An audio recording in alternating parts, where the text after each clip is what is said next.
What in the world is Moon Knight? Now, I'm a pretty big Marvel fan. I've seen all the movies, most of the shows, but I've never really been a big comics guy. I didn't watch when I was little, so I'd never heard of Moon Knight. And when this video showed up on Disney Plus, or this TV show, I thought, what is this? So I figured I'd give you guys a little review of it, just from my perspective, what I thought of it, some different filmmaking aspects of it, as well as, you know, is this something that your kids would want to watch? Because I have 5 kids, and unfortunately with all the stuff that's getting put into even kids shows now, I don't even feel safe letting my kids watch something without me watching it first. So we'll cover some things just to be aware of for your kids if that is a factor for you. And just be aware there may be some spoilers. I don't know, I'm just going to talk about stuff. But Moon Knight, the newest Disney Plus Marvel TV show. It starts out with a character played by Oscar Isaac named Steven, and this guy kind of reminds me of, what's his name, Max, the guy who plays Electro in The Amazing Spider-Man 2, because he's kind of a nobody, low-level guy, people don't notice him type of thing. Hey, night, JB. Nice guy. Yeah, mate. Scott. Stephen, with a V. Tomorrow. So Max from Spider-Man, and then also combine that with Fight Club, because just like Edward Norton in that movie, he's got insomnia and seems to do stuff he doesn't know about when he's asleep.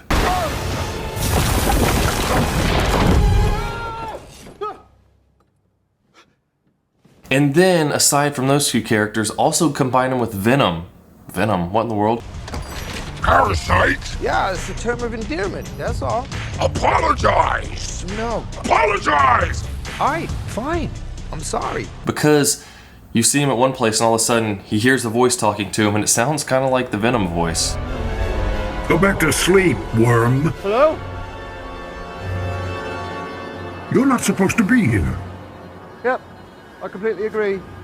But Stephen works as a gift shop salesman at a museum in London, and he lives in an apartment on his own, which is kind of funny when you think about these movies. Like, I looked at how big his apartment is, just looking around him, and it made me think, well, what would someone who worked as a gift shop salesman make? And I looked up average museum entry-level jobs in London is like around £11 an hour, and then I also looked up how much would a flat cost in downtown London, and for stuff a lot smaller than the size of his, it was like $2,000 and up. So it's just kind of funny because even working 40 hours a week, he wouldn't be making enough money to pay for that. So who knows? He talks to his mom on the phone a few times. Maybe he's getting some help from family. But, you know, money doesn't matter in movies, I guess. You want a cool looking set. And speaking of sets, like this scene here, partway through the movie, it's kind of, or show, it's kind of funny how do most rooms look? Like for me right now, I've got the window open, shining some light on me from one side, and a couple of lights on behind me to make it look a little more interesting,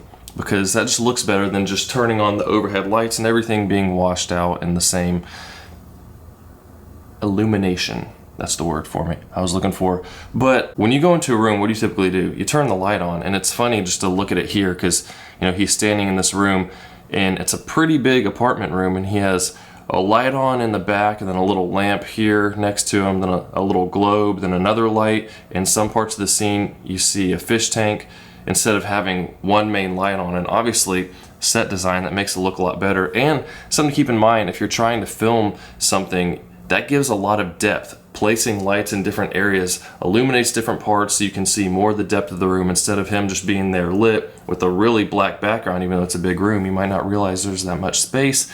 And when you have that much space, it helps your character stand out from the background more. So very helpful. If you make videos, you need to know that one of the most important and one of the most difficult things to do is hook someone really early on so that they want to keep watching it. I mean, stuff like YouTube, you've got maybe 10 seconds. With Instagram, maybe 2 seconds to hook someone in, or else they just scroll right on by. With the show, someone's probably going to give a little more time because they chose to sit down and take the time for it. But the intro is pretty interesting. We open with a guy opening up a cloth, and he takes a glass and drinks from it and then crushes it, and then he fills his sandals with the glass and then puts them on and walks off. And you're thinking, what is this guy's deal? You don't know who he is yet, but that seems quite painful. And then we see the main character in his apartment, and as we're watching, you see that he's strapped to a pole with a lock on it, because presumably, as we find out later, he seems to walk around and sleep and winds up in weird places, and he's trying to keep that from happening. He also has sand around the floor, so you can see if you walked through it, if there's any footprint. So he goes to work, goes about his day doing stuff, and he gets back home, going to sleep, having problems sleeping. And he wakes up in some field. We're not sure where it is, but this is something to be aware of too. When he kind of gets up, his jaw looks like it's broken and kind of hanging, and that might freak your kids out a little bit if they're younger, and his mouth's kind of bloody, so we don't know what happened or how he got there. And then just to cover a few more of those type of things later on in this scene, what seems to happen is that voice I said kind of sounds like the Venom type thing.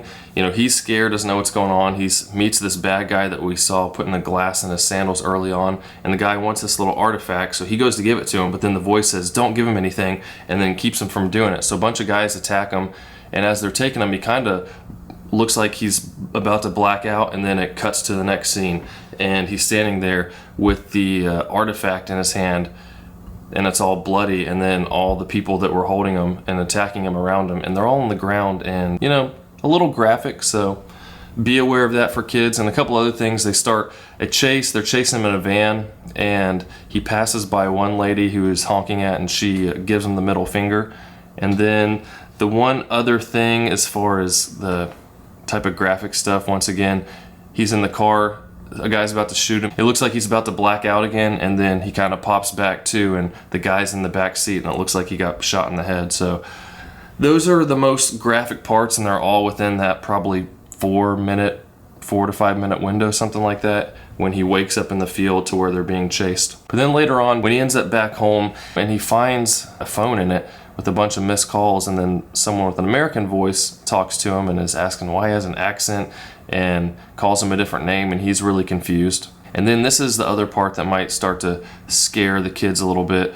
He goes into the bathroom, and his reflection in the mirror stays really dark, and it's talking to him, and it's a little bit creepy. And then the lights start flickering and stuff, so he starts running away, gets in the elevator, and it opens on a different floor than he wanted, and this creepy mummy looking thing starts walking to him. So I think that might make my younger kids a little scared right there when it's bedtime. He keeps running away, ends up back in the museum, and then that guy talks to him again. And this guy's deal is some ancient Egyptian deities supposed to be working through him, and he has this tattoo on his arm of a scale, and he has this weird stick that he puts on someone's arms, and it goes back and forth like it's a scale, and it determines whether the person should live or die based on their future actions, what they're going to do, if they're going to be a good or bad person.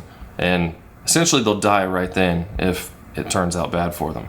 And he ends up running off from the guy, and then the last kind of scary part for the kids is in this end section. There's this creepy looking Egyptian dog type thing that's following him in the museum, and that could be scary as well, and it chases him down. And then we get to the end scene where he's in the bathroom, and turns out the other version of him, Mark, that the girl was talking on the phone, is in the mirror talking to him, and Mark has an American accent where Steven has a British accent, and he's saying, hey, you need to let me take over and I'll save you. And that's when the dog thing breaks through, and then all of a sudden he transforms into what we see as the Moon Knight, I guess. And then that's the end of the first episode, and it still leaves me wondering, like, okay, I still don't quite know what it's about. Yeah, it's a dude who obviously turns into this, or there's someone else possessing him, I'm not sure. But it is, I must say, interesting. It piqued my interest, and that's the thing when you're making a video is, like I said, you got to hook someone, and the main character, one of the main things you need to do is have them be relatable. And for this guy, he's probably relatable to most people, especially, you know, like younger people that have some kind of entry-level job. They have an idea of a better job they want to have. Like a lady mentions, hey, you're not a tour guide, because he's telling little kids about stuff in the museum and starting to walk off from what he's supposed to be doing. So assumingly he knows a lot about Egyptian stuff, and he wants to have a higher level job there. So has aspirations to do more, but feels like, you know, he's just a nobody, no one notices him, which a lot of people probably feel that way. And then, you know, this extraordinary type thing happens to him and makes him feel presumably more special later on once he figures out what's going on. But pretty interesting show so far. I'm interested to see what happens next. I don't think there's anything too bad in this for the kids, at least, you know, older kids. Like my 9 and 10-year-old, I'll probably let them watch it with me. But my 4, or gosh, they're not 4 and 5, they're 5 and 6 now. They'll probably be waiting a little bit just because I don't want them coming in my room at night and saying they're scared because of some creepy looking mummy thing they think is going to come into the room. So take that as you will, make your own decisions. I hope that helped. If you like this video, give it a like and let me know what you thought of the show. And I don't know how this is going to intertwine with any other shows or movies, because they tend to like to do that, because that makes people want to watch all the different things. And that's another thing too. That's the Marvel of Marvel. No, that's what's the word? That's the genius of them. At first, you know, when they made Iron Man and Thor and all that stuff, obviously we knew it was going to Avengers, but they placed just little things talking about the different movies and kind of piqued your interest, so you want to see all the different ones, and they bring everyone together, and ensemble stuff is pretty good. Obviously DC, not so good at it. They're mainly, I think, because their stories were just pretty terrible in their movies. But we will see, I guess, in a week what happens. But Moon Knight, Disney Plus, go check it out if it's something you want to see. I think it's probably worth your time, and I'll see you soon.